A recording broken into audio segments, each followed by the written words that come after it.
underline. Omong dikit tapi nyelekit.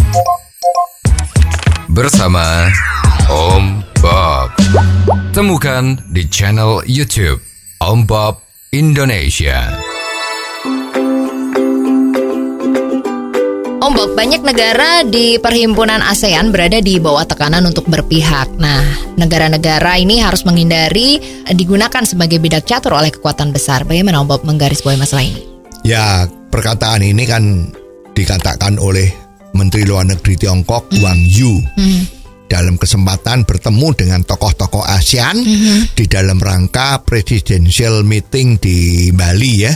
Yang namanya G20 itu. Memang ini yang ditunjuk oleh Menteri Luar Negeri Wang Yi itu negara superpower gitu ya.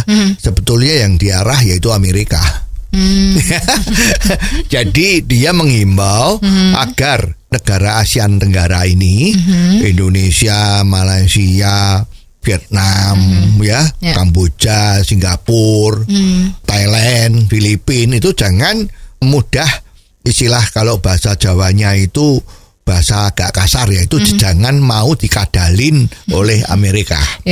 Amerika selalu mengatakan ancaman-ancaman ya, hati-hati jangan terpengaruh oleh Tiongkok ya, karena Tiongkok sekarang seperti kita ketahui abad sekarang ini sepertinya milik Tiongkok. Dari semuanya itu Amerika sudah mulai hampir kalah.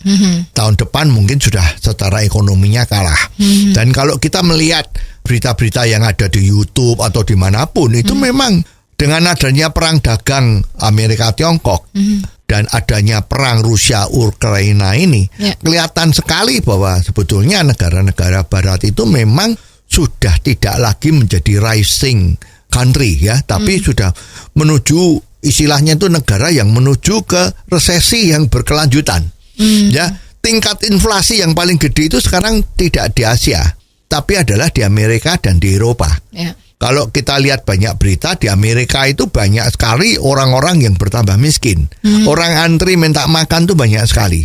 Yang tidak punya rumah tinggal dan mereka tinggal di tenda-tenda di pinggir jalan tuh banyak sekali. Jadi sebetulnya memang sistem di Amerika itu kelihatannya sudah mulai tidak bisa mengikuti zaman tuntutan dari masyarakat dunia. Nah sekarang apa yang dikatakan oleh Wang Yi, Menteri Luar Negeri Tiongkok itu memang sebetulnya itu memberikan satu gambaran yang lebih jelas.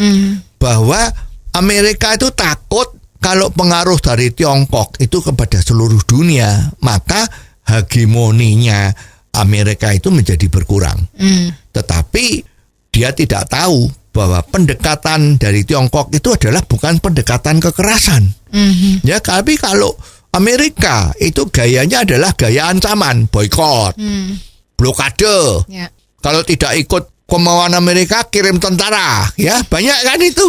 Saddam Hussein, ya, terus blokadenya pada Iran. Ya, nah ini kan susah. Jadi Amerika itu selalu memakai kekuatan untuk kepentingannya dia. Yang penting dia makmur, secukupnya saja. Di mana dia kalau melihat negara yang stabil agak susah. Ya, jadi dia kepengen negara itu jangan stabil. Jadi harus gejolak terus sehingga timbul konflik dan dia akan membantu supaya konflik itu selesai, tetapi imbalannya apa?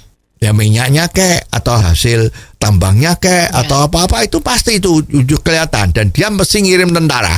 Ya tidak ada berita kalau dia tidak mengirim tentara di mana-mana ya. Tetapi Tiongkok adalah melakukan satu pendekatan yang namanya kerjasama saling menguntungkan. Yang penting perdagangan, bukan penjajahan wilayah, tapi perdagangan. You punya barang apa, gua punya barang apa, kita tukeran. Tapi neracanya diusahakan supaya balance. Jadi kerjasama saling menguntungkan. You butuh apa kita kasih, gua butuh apa lu kasih. Jadi itu dengan tingkat equal, win-win. Kalau nggak mau ya nggak apa-apa, nggak pernah dipaksa. Ya tidak ada sejarah kalau Tiongkok itu walaupun angkatan bersenjatanya sekarang itu boleh dikatakan nomor 2 di dunia ya, kalau belum mengalahkan Amerika. Tapi jumlah tentaranya kan lebih banyak. Ya sekarang menjadi perhitungan yang luar biasa untuk kekuatan angkatan bersenjatanya maupun teknologinya. Tapi kan nggak pernah ada dengar kan, mana Tiongkok ngirim tentara untuk menjajah, nggak ada. Ya. Tapi kalau Amerika pasti. Jadi sebetulnya perkataan dari Menteri Luar Negeri Wang Yu itu ya untuk mengingatkan jangan mau dijebak, jangan mau jadi pion, bidak-bidak seperti kalau kita main catur itu kan. Ya. Nah, disuruh sini seperti itu, awas diancam-ancam macam-macam. Ya. Itu adalah pola-pola dari Amerika. Dan negara-negara ASEAN itu jangan kena rayuan dan mau dijadikan bidak untuk kepentingan Amerika. Oh, jadi begitu ya Om Bob. Jelas deh sekarang. Terima kasih Om Bob untuk waktunya. Sampai ketemu lagi di waktu yang akan datang. Underline. Omong dikit tapi nyelekit. Bersama Om